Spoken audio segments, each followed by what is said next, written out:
너무나 좋은 축복의 새날입니다. 우리 아침 예배로 하나님 앞에 함께 나가겠습니다. 오늘은 마태복음 11장 20절에서 24절까지의 말씀을 우리 함께 읽으시고 하나님 말씀을 나누겠습니다. 예수께서 권능을 가장 많이 행하신 고을들이 회개하지 아니하므로 그때에 책망하시되 화 있을진저 고라시나, 화 있을진저 벳세다야. 너희에게 행한 모든 권능을 두로와 시돈에서 행하였더라면 그들이 벌써 베옷을 입고 제에 앉아 회개하였으리라. 내가 너희에게 이르노니 심판날에 두로와 시돈이 너희보다 견디기 쉬우리라. 가버나움아, 내가 하늘에까지 높아지겠느냐? 음부에까지 낮아지리라. 내게 행한 모든 권능을 소돔에서 행하였더라면 그 성이 오늘까지 있었으리라. 내가 너희에게 이르노니 심판날에 소돔 땅이 너보다 견디기 쉬우리라. 예전 어느 집에 두 형제가 있었습니다. 부모님은 이 첫째 아들이 태어났을 때 너무나 큰 기대와 또 설레임과 놀라움과 처음이기 때문에 하여튼 이 아이에게 모든 걸 쏟아부었어요. 이 아이가 할 수 있는 모든 기회를 허락하고 자유를 허락하고 모든 그가 원하는 것들을 채워주는 것들을 서슴지 않고 부모는 해주었습니다. 얼마 후에 둘째도 태어났어요. 이 둘째 아들에게도 첫째 아들처럼 해줄 수 없었던 부모님은 그저 건강하게 자라고 원하는 게 있으면 막지는 않은 정도였습니다. 세월이 흘렀어요. 큰 기대를 가졌던 큰아들이 이제 장성해서 날개를 펴고 세상을 훨훨 날며 부모님을 더욱 사랑하고 효도하고 정말 그 사회와 민족 속에 굉장히 이렇게 훌륭한 인물로 살아가면 좋은데, 아니 첫째가 부모님의 그 기대와는 전혀 다른 행동들을 하는 거예요. 무척 게으르고 무계획하고 불성실하고 삶에 대한 진지함은 조금도 없고 그저 되는 대로 닥치는 대로 쾌락에 쩔어 살아가는 첫째 아들의 모습. 부모님은 그것 때문에 너무나 마음 상하고 괴로워했다라는 거죠. 자, 그런데 둘째 아들은 기대도 별로 하지 않았고 전폭적인 지원도 없었는데 부모님의 기대에 100%, 1000%, 10,000% 이상 부응하는 삶을 삽니다. 오히려 부모님을 잘 공경하고 자신의 삶을 너무나 똑부러지고 똘똘하게 잘 살아가고, 그리고 부모님에게 배운 하나님에 대한 열렬한 신앙을 가지고 삶을 기준 삼고 살아가는 모습을 통해서 부모님은 큰 위안을 받고 위로를 얻습니다. 자, 여러분, 제가 이 얘기는 각색해서 드린 얘기지만, 자, 우리 주변에 찾아보면 이런 집안의 모습들은 쉽게 찾아볼 수가 있죠. 자, 오늘 우리가 읽었던 이 짧은 본문이 바로 이 집안 안에 두 형제에 대한 얘기입니다. 이 두 형제는 하나님이 이들의 부모님이라면 하나님이 그들을 살리기 위해서 보내신 예수 그리스도, 이 복음에 대해서 한 형제는 이걸 거부했고 한 형제는 이걸 받아들이게 된 그런 케이스예요. 자, 오늘은 거부한 그런 부분에 대한 얘기, 그 부분을 좀 여러분과 함께 나누고, 우리가 다음 시간에는 받아들인 부분에 대한 얘기, 그 부분을 우리가 좀 함께 나누기를 원합니다. 자, 오늘 여기 말씀해 보면 세 도시가 등장을 합니다. 예, 그 세 도시가 고라신, 벳세다, 가버나움이에요. 자, 성경은 이 세 도시를 복음의 삼각지대라고 말합니다. 벳세다에서 예수님은 맹인의 눈에 침을 뱉고 안수하시면서 그의 눈을 낫게 하셨죠. 그리고 천국의 일, 하나님 나라의 일을 말씀하시면서 아픈 이들을 치유하셨어요. 고라신에 대한 특별한 기록은 성경에 없지만 우리가 20절 말씀으로 볼 때 이곳에서도 많은 권능을 행하신 것을 알 수가 있어요. 자, 가버나움은 마태복음에서 본 동네라고 하면 그냥 가버나움입니다. 우리가 예수님의 사역이 저 북쪽 갈릴리에서 시작이 됐는데 그 바로 전초 베이스 기지와 같았던 곳이 바로 가버나움이에요. 예수님은 가버나움을 수시로 들어가시면서 우리가 잘 알고 있는 회당장 야이로의 딸을 살리시기도 했고, 또 혈루증 걸린 여자를 고치셨고 수많은 병자와 귀신을 쫓아내신 참 놀라운 곳이죠. 자, 그런데 예수님의 권능을 가장 많이 체험하고 은혜를 받은 소위 말하면 은혜의 삼각지대, 이 복음의 삼각지대가 예수님을 거절합니다. 복음을 받아들이질 않아요. 그래서 예수님은 이 세 도시의 심판을 선언하십니다. 우상숭배로 가득했던 두로와 시돈, 이 동네보다 지금 복음을 엄청나게 듣고 기적을 체험하고 이적을 받던 고라신 벳세다가 더 큰 재앙을 받을 것이다. 구약시대에 죄악이 난무했던 도시였던 소돔과 고모라의 그 소돔입니다. 이 소돔보다 가버나움이, 예수님의 기적과 능력이 가장 많이 나타났던 이 가버나움이 더 큰 정죄와 심판을 받을 것이다. 자, 여러분, 이 말씀은 어떤 의미로 우리에게 전해주는 말씀일까요? 우리가 아모스 3장 2절 말씀에 보면 이런 게 있어요. 더 많은 말씀을 받은 자에게 더 큰 심판이 임한다. 다시 말해서 더 큰 은혜를 받은 사람은 더 큰 심판이 임한다는 거예요. 자, 이거는 구약 때부터 있었던 경고죠. 신약도 마찬가지입니다. 예수님의 권능을 체험하고 더 많은 은혜를 받은 자들에게 더 큰 심판이 찾아와요. 복음의 삼각지대는 구원의 삼각지대로 연결이 돼야 됩니다. 복음이라는 더 이상 값을 매길 수도 없는 정말 놀라운 혜택, 그걸 은혜라고 하죠. 인간이 어떤 노력을 한다고 해도, 지구를 준다고 해도 이거는 복음의 혜택과는 바꿀 수가 없어요. 비교 불가죠. 자, 그런데 이런 복음의 삼각지대의 혜택을 받은 이 지역이, 그게 그들의 삶에 복음이 삶이 되지 못했던 거예요. 복음이 그들의 구원의 역동성을 주고 그 구원에 받은 자의 삶을 살아가는 삶을 전혀 살아가지 못했던 거예요. 오늘날에도 그런 사람들이 교회 밖에 말고 교회 안에 굉장히 많습니다.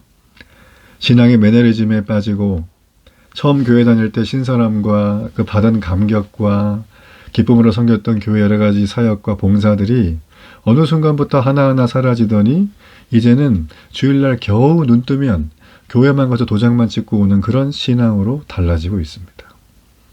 여러분, 이것 때문에 이미 병들고 그 병이 고쳐지지가 않고 그냥 진통제만 먹다가 완전히 셔터를 내려버린 게 유럽 교회 아니겠습니까? 물론 유럽에서도 환자와 같은 교회들이 대부분이지만 성령의 놀라운 역사와 생명의 은혜가 있는 교회들이 있습니다. 여러분, 그런 데는 복음의 삼각지대에 있는 은혜가 구원으로 다 이어지는 교회들이에요. 여러분, 이건 유럽뿐만의 얘기가 아닙니다. 소위 말하면 GDP가 3만 불 이상 되는 교회들은 대부분 다 교회의 피크를 치고 이제 점점 내리막길로 치닫는 하향 곡선을 그리게 됩니다. 여러분, 이게 왜 그럴까요? 사실 역사 속에는 이와 비슷한 일들이 굉장히 많았어요.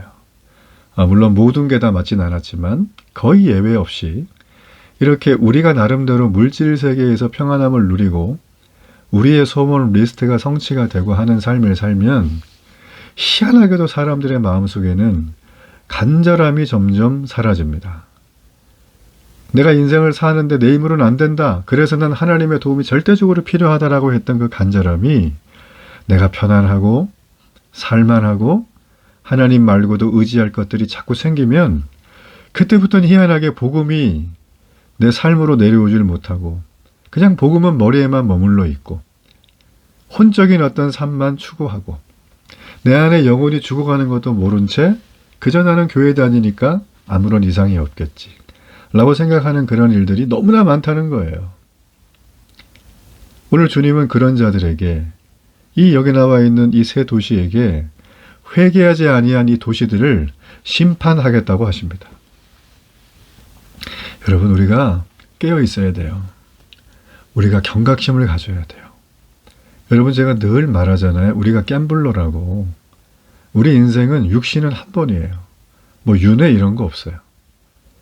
우리의 육신을 가지고 이 땅에 살아가면서 육체 속에 있는, 아니 육체 전체를 지배하고 이끌어가는 하나님이 허락하신 이 영의 사람, 우리 안에 있는 이 영적인 사람, 바로 이 영성을 우리의 삶 가운데 메인으로 두고 살아가지 않으면 우리는 회개하지 아니한 도시들처럼 그렇게 심판의 대상이 될 수밖에 없습니다.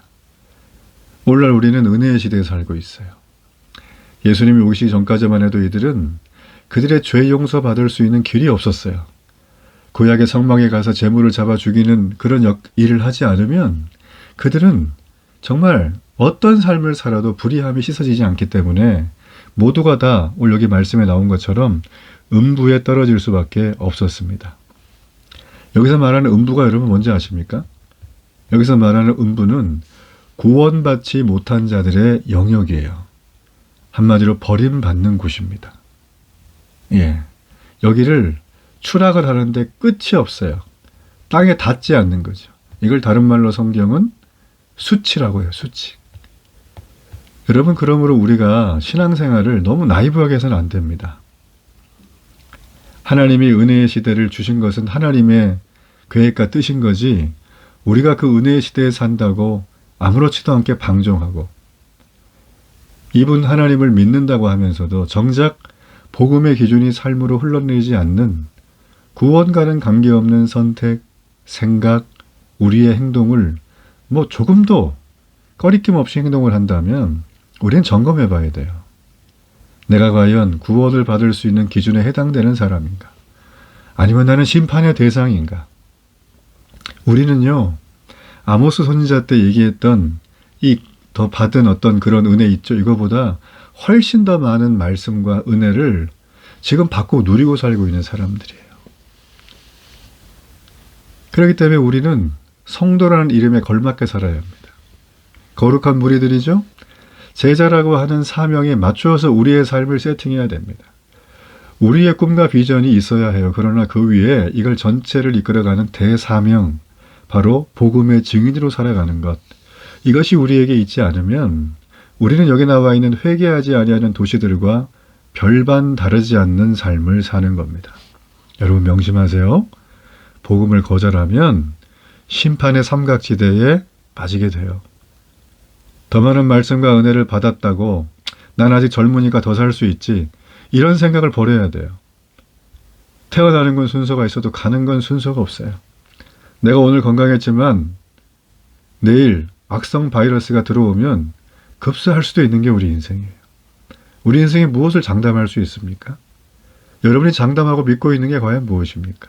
점검해 보십시오. 여러분, 그게 나를, 여러분을 지켜줄 수가 없어요. 여러분이가 하나님을 믿는다는 건 내 입맛에 맞고 나의 즐거움을 주고 나의 보험처럼 여겨서는 안 됩니다. 우리는 내가 믿은 것 같지만 철저히 하나님이 태초부터 계획하셔서 나도 모르는 사이에 수많은 환경과 상황을 세팅하셔서 1, 2년도 아니고 창조 이래로 지금까지 모든 지구의 전 역사를 통하여 나를 데려오신 거예요. 그거 하나면 게임 끝 아닌가요? 여러분, 저는 가버나움이 되지 않기를 바랍니다. 고라신이 되지 않기를 바라고 벳세다가 되지 않기를 바랍니다. 오히려 화인 맞았던 소돔이 되고 오히려 시돈이 되고 두로가 돼서 여기 말씀처럼 베옷을 입고 제에 앉아서 회개하는 자들이 되면 좋겠어요. 여러분, 저는 교회까지 왔는데 이 놀라운 생명의 복음의 길을 듣지도 못했다면 너무 안타깝고, 지금 들으셨다면 이제 여러분 앞에 놓여있는 구원의 길로 가십시오. 그 길은 회개하는 자가 걸어가는 것입니다.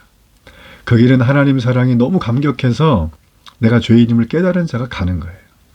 여러분, 오늘도 예수님을 잘 믿고 그분의 말씀과 은혜를 더욱 사모하는 놀라운 이 하루가 되기를 축복합니다. 우리 결단의 기도를 드립니다. 복음은 은혜이지만 복음은 심판의 기준이 됩니다. 하나님, 내게 허락하신 너무나 좋은 말씀과 은혜를 그냥 하나님 하수구에 버리지 말고 예수님을 더욱 잘 믿고 사모하고 사랑하는 데일리 교회를 섬기며 영혼들을 기쁨으로 기도해주는 믿음의 이 하루가 되어서 하나님이 기뻐하시고 택함받은 믿음의 사람으로 살아가게 하소서. 예수님의 이름으로 기도합니다. 아멘.